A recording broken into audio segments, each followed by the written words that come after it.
আসসালামু আলাইকুম প্রিয় দর্শক, অন্য মঞ্চ অনুষ্ঠানে আপনাদের স্বাগত জানাচ্ছি। থাম্বনেল দেখেই বুঝে গেছেন বিষয়টা কি।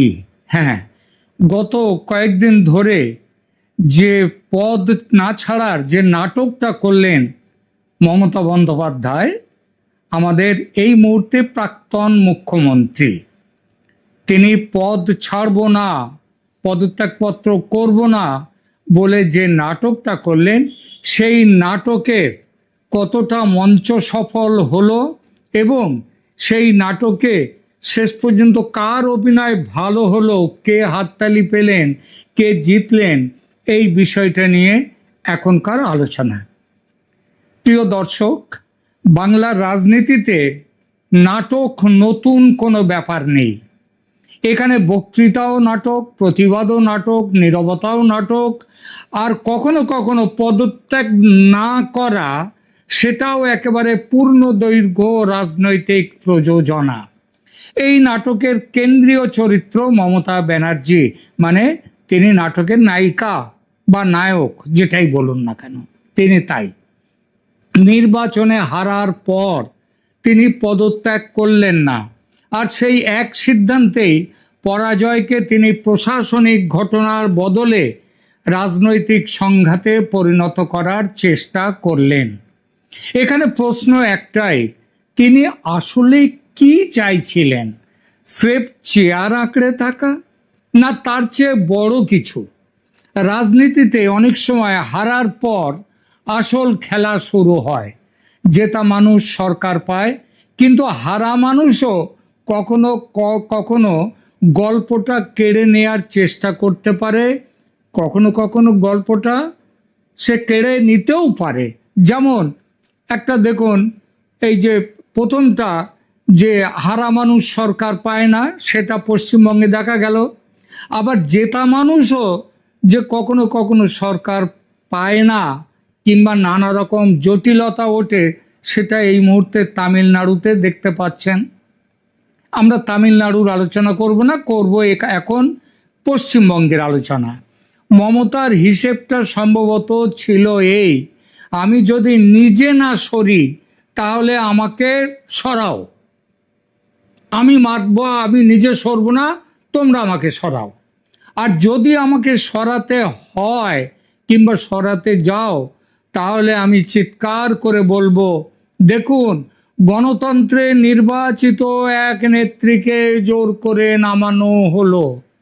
সেখান থেকেই তৈরি হতে পারত অপসারিত, বিচার না পাওয়া, অবিচার পাওয়া, এমনকি শহীদ সুলভ নেত্রীর একটা আখ্যান। কিন্তু রাজনীতি তো একতরফা মঞ্চ নয়, একতরফা মঞ্চ নয় যে শুধু নায়িকা সংলাপ বলবেন আর বাকিরা তালি দেবে, এমন তো হয় না। এখানেই মঞ্চে ঢুকলেন রাজ্যপাল এবং তিনি স্ক্রিপ্টটাই নাটকের পাল্টে দিলেন। তিনি মমতাকে আলাদা করে বরখাস্ত করলেন না, বরং সংবিধানের 174/2/বি ধারা ব্যবহার করে পশ্চিমবঙ্গ বিধানসভাটাই ভেঙে দিলেন। আর রিপোর্ট যে খবর অনুযায়ী, যে রিপোর্ট অনুযায়ী যে খবর পাচ্ছি, সেটা হলো কেয়ারটেকার মুখ্যমন্ত্রী হিসেবেও রাখা হলো না মমতা বন্দ্যোপাধ্যায়কে। অর্থাৎ এক কথায়, নায়িকাকে শুধু স্টেজ থেকে নামানো হলো না, স্টেজটাই খুলে ফেলা হলো। এমনকি গ্রিন রুমে গিয়ে তিনি যে একটু আবার এক প্রস্থ নাটক করবার চেষ্টা করবেন, সেটাও করতে পারলেন না। মানে গ্রিন রুমে গিয়ে তিনি তার পোশাকটাও পাল্টাতে পারলেন না। এখন একটু সহজ ভাষায় আইনের কথাটা ধরা যাক। 174/2/বি এই ধারার সারমর্ম হলো, রাজ্যপাল বিধানসভা ভেঙে দিতে পারেন। 164 ধারা সংবিধানের তার কাঠামো বলছে, মুখ্যমন্ত্রীকে রাজ্যপাল নিয়োগ করেন, অন্য মন্ত্রীরাও মুখ্যমন্ত্রীর পরামর্শে রাজ্যপাল কর্তৃক নিযুক্ত হন এবং মন্ত্রিসভা শেষ পর্যন্ত বিধানসভার কাছে দায়বদ্ধ। এই ধারাটির আলোচনায় আরও বলা হয়েছে মন্ত্রীরা রাজ্যপালের গভর্নরস প্লেজার অর্থাৎ রাজ্যপালের সন্তুষ্টি পর্যন্ত তাদের পদে থাকেন। অর্থাৎ মমতা যদি ভেবে থাকেন, তিনি সেটা ভেবেও ছিলেন যে আমি ইস্তিফা দেব না, আমি তাই আছি। সংবিধান সেই সরল অঙ্ক মেনে চলে না। কারণ সরকার শুধু ব্যক্তি ইচ্ছায় টিকে থাকে না, তা টিকে থাকে আইনসভার বৈধতাতে। আর সেই আইনসভাটাই যখন ভেঙে দিলেন রাজ্যপাল, যে ক্ষমতা তার আছে, তখন চেয়ার থাকলেও তার পার থাকলো না। চেয়ারের পা নেই, পা না থাকলে চেয়ারে বসা যায় না। এবার আসি ৩৫৬ ধারার কথায়। কারণ সবাই ভাবছিল এবং বলছিল, সেটা হচ্ছে রাজ্যপাল ৩৫৬ ধারা প্রয়োগ করে রাষ্ট্রপতির শাসন জারি করবেন। এই ধারাটা ছিল সম্ভাব্য সবচেয়ে উত্তেজনাপূর্ণ অধ্যায়। কারণ রাষ্ট্রপতির শাসনের নাম উচ্চারিত হলেই ভারতীয় রাজনীতিতে উত্তাপ কয়েক ডিগ্রি বেড়ে যায়, নাটকীয়তাও কয়েক ধাপ বেড়ে যায়। কারণ ৩৫৬ এমন কোনো লাল বোতাম নয় যে ইচ্ছে হলো আর টিপে দিলেন রাজ্যপাল, তা নয়। এই ধারাটির ভাষ্য অনুযায়ী, বিশেষ করে SR বোম্মাই কেস অনুযায়ী, যখন কোনো রাজ্যে সংবিধান অনুযায়ী সরকার চালানো সম্ভব হচ্ছে না, তখন রাষ্ট্রপতি হস্তক্ষেপ করতে পারেন। কি দাঁড়ালো কথাটা? যখন সংবিধান অনুযায়ী সরকার চালানো সম্ভব হচ্ছে না। এখানে সেরকম জায়গা একটা আসছিল, কারণ হেরো মুখ্যমন্ত্রী, তিনি পদ ছাড়বেন না। আর যিনি মুখ্যমন্ত্রী নন, যারা জিতেছেন তারা উইংসের বাইরে। সুতরাং রাষ্ট্রপতি হস্তক্ষেপ করতে পারেন এমন একটা ভাবনা খুব বেড়ে উঠছিল। এমনকি প্রচলিত ব্যাখ্যায় এটাও স্পষ্ট যে শুধু রাজনৈতিক বিবাদ নয়, বাস্তব সাংবিধানিক ব্যর্থতার একটা ভিত্তিও দরকার হয় রাষ্ট্রপতির শাসন জারি করতে গেলে। তাই রাজ্যপাল সম্ভবত এমন একটা রাস্তা নিলেন যে ওই ৩৫৬ ধারা যেখানটায় কার্যকর করলেন না, এবং সেই ব্যাপারে প্রশ্নও উঠল না। এখন SR বোম্বাই কমিটির রিপোর্ট, সেই রিপোর্ট নিয়ে উকিলদের সুপ্রিম কোর্টে মারামারি, মানে চুলচেরা বিচার, সেটা আর করার দরকার হলো না। তিনি ৩৫৬ নাটকীয়তা এড়িয়েও প্রশাসনিক নিষ্পত্তি ঘটাতে পারলেন। এখানেই মমতার নাটকের প্রথম ধাক্কা। তিনি ভাবছিলেন বরখাস্ত করলে লাভবান হব, কারণ বরখাস্ত মানে অপমান, অপমান মানে পাবলিকের সহানুভূতি, আর পাবলিকের সহানুভূতি মানে ভবিষ্যতে প্রতিবাদ, বিরোধ, এই সবগুলোর জ্বালানি পাওয়া। কিন্তু জ্বালানি পাওয়া মানে তাদের, এখন তো জ্বালানির বাজার নেই, তেলের দাম বেড়ে যাচ্ছে, বাড়ছে, জ্বালানি পাওয়া যাচ্ছে না ইরান যুদ্ধে। তা তিনি ভেবেছিলেন আমার যে যুদ্ধটা, তার যে যুদ্ধ, সেই যুদ্ধের জ্বালানি মিলবে যদি ৩৫৬ প্রয়োগ করে রাষ্ট্রপতি তাকে বরখাস্ত করেন। কিন্তু রাজ্যপাল সেই সুযোগটাই দিলেন না। তিনি বললেন না আপনি বরখাস্ত। তিনি কি বললেন? তিনি কার্যত বললেন, আপনি যে অধ্যায়টা শুরু করেছেন নাটকের অঙ্ক, সেই নাটকটা শেষ করে দিলাম। কিভাবে শেষ? ব্যক্তিকে আঘাত না করে প্রতিষ্ঠানটাকেই বন্ধ করে দেয়া হলো। এই বিধানসভায় ভেঙে দিলেন। এবং রাজনীতিতে এটাই সবচেয়ে কষ্টের পরাজয়, যখন আপনি সংঘাত চান অথচ আপনার প্রতিপক্ষ আপনাকে সেই সংঘাতের মঞ্চটা দিল না, আপনি হেরে গেলেন। মমতা ব্যানার্জি হারলেন। তাহলে কি মমতার এই নাটক একেবারেই ব্যর্থ হয়ে গেল, যে গত কয়েকদিন ধরে যেটা করেছেন? না, পুরোপুরি নয়। রাজনীতিতে প্রতীকী প্রতিরোধের একটা মূল্য আছে। পদত্যাগ না করে এই মূল্যটা তিনি পৌঁছে দিলেন তার সমর্থকদের কাছে। তাদের বোঝালেন, আমি শেষ পর্যন্ত লড়েছি, মাথা নোয়াইনি। এই সমর্থকদের মধ্যে কারা আছেন?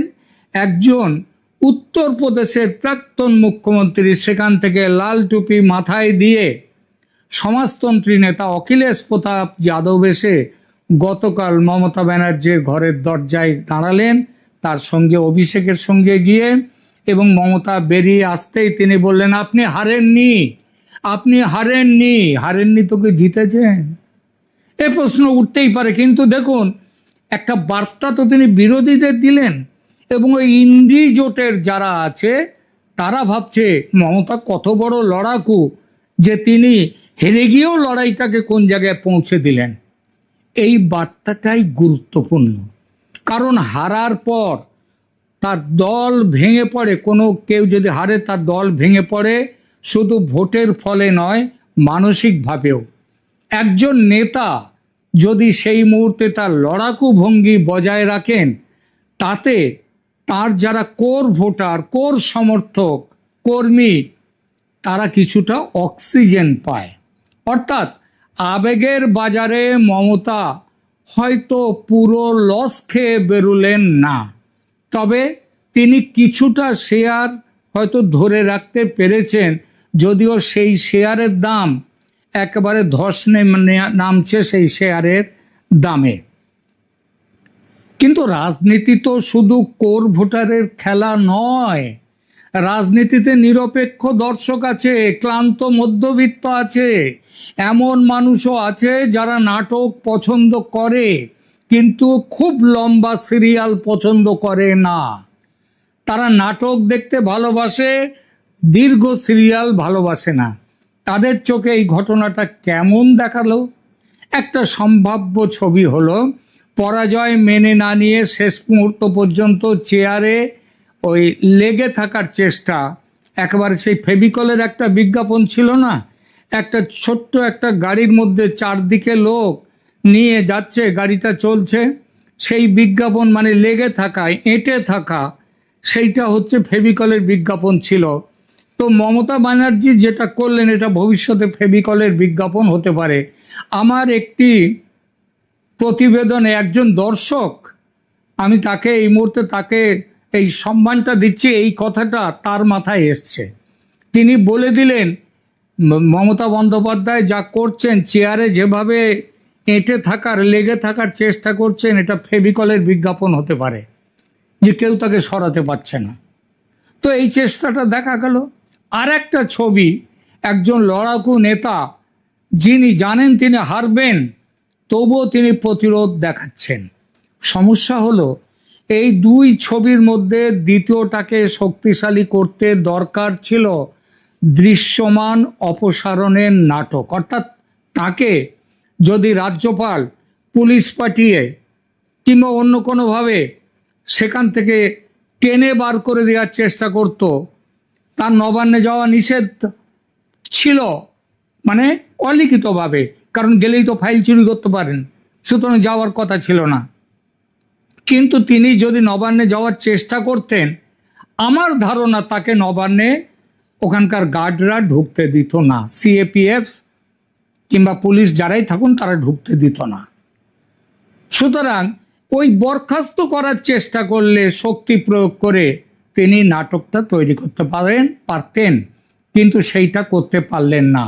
বরখাস্তের বদলে ডিসলিউশন, বিধানসভা ভেঙে দেয়, আমাকে জোর করে নামাইয়ে দিল, এই আবেগময় কেন্দ্রটি, এই আবেগময় যে অবস্থান, সেটা আর কোনো শক্তি পেল না।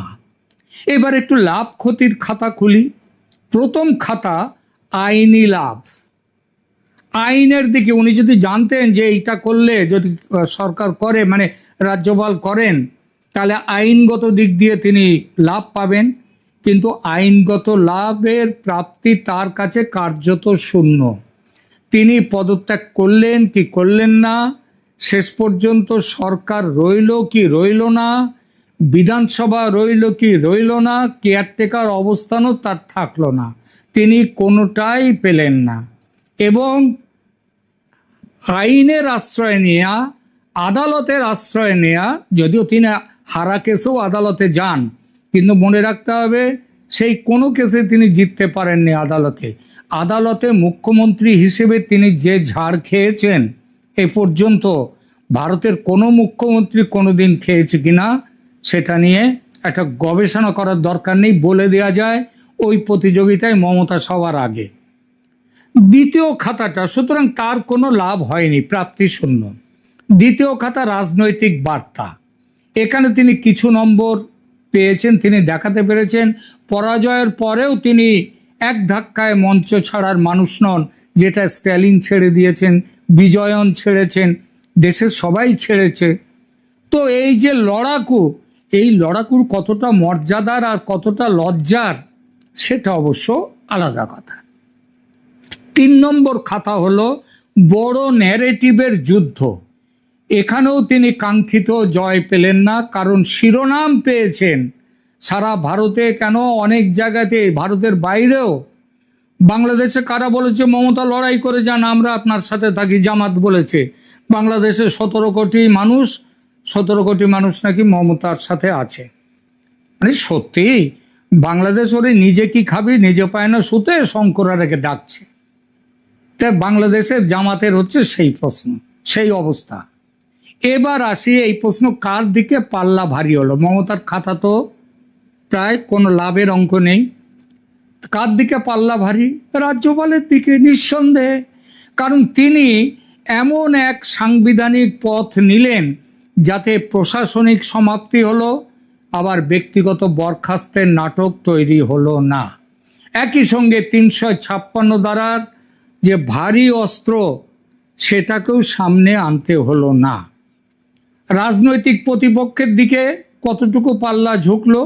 কারণ প্রতিপক্ষ মমতা ব্যানার্জি তো শুধু পরাজিত হলেন না, পরাজয়ের পর নতুন করে সহানুভূতির ঢেউ তোলার সুযোগও পেলেন না। সবাই হাসছে তার এই লড়াই দেখে, তথাকথিত। এ যেন ম্যাচ জিতে নেওয়ার পর প্রতিপক্ষকে ম্যাচের পরে পোস্ট ম্যাচ যে একটা ভাষণ দেওয়ার সুযোগ থাকে, সেই সুযোগও দেয়া হলো না। সব মিলিয়ে মমতা ব্যানার্জির পদত্যাগ না করার নাটক মঞ্চ সফল হয়েছিল প্রথম অঙ্কের কিছুক্ষণ অবধি। উদ্বোধনী দৃশ্য ছিল জোরালো, রাজনৈতিক বার্তা ছিল স্পষ্ট, সমর্থকদের মধ্যে উত্তেজনা তৈরি করেছিল। কিন্তু যত এগুলো নাটক, স্ক্রিপ্ট তার হাত থেকে বেরিয়ে গেল। কারণ রাজ্যপাল তাকে বরখাস্ত না করে 174/2/B ধারা ব্যবহার করে বিধানসভায় ভেঙে দিলেন। ফলে লাভের পাল্লায় মমতার ঝুলিতে পড়ল প্রতীকী প্রতিরোধ, একটু লড়াকু ইমেজ, আর একরাশ কোর সমর্থকদের জন্য আবেগী বার্তা। আর ক্ষতির পাল্লায় কি পড়ল? শহীদের মর্যাদা পেলেন না, জোর করে অপসারিত হলেন এবং দেশের মানুষকে একরাশ লজ্জা দিয়ে উপহার দিয়ে চলে গেলেন। আর তাই নাটক শেষে ভারী পাল্লাটা গেল রাজভবন ও মমতার বিরুদ্ধ শক্তির দিকে। মমতা শিরোনাম কুড়িয়েছেন, কিন্তু পর্দা নামানোর অধিকার তার হাতে ছিল না। বাংলার রাজনৈতিক থিয়েটারে এটাকেই বলে নায়িকা সংলাপ বললেন, কিন্তু হাততালি পেলেন না শেষে। হঠাৎ করে আলোটা নিভিয়ে দিল অন্য কেউ। এখনকার মতো এখানেই রাখছি।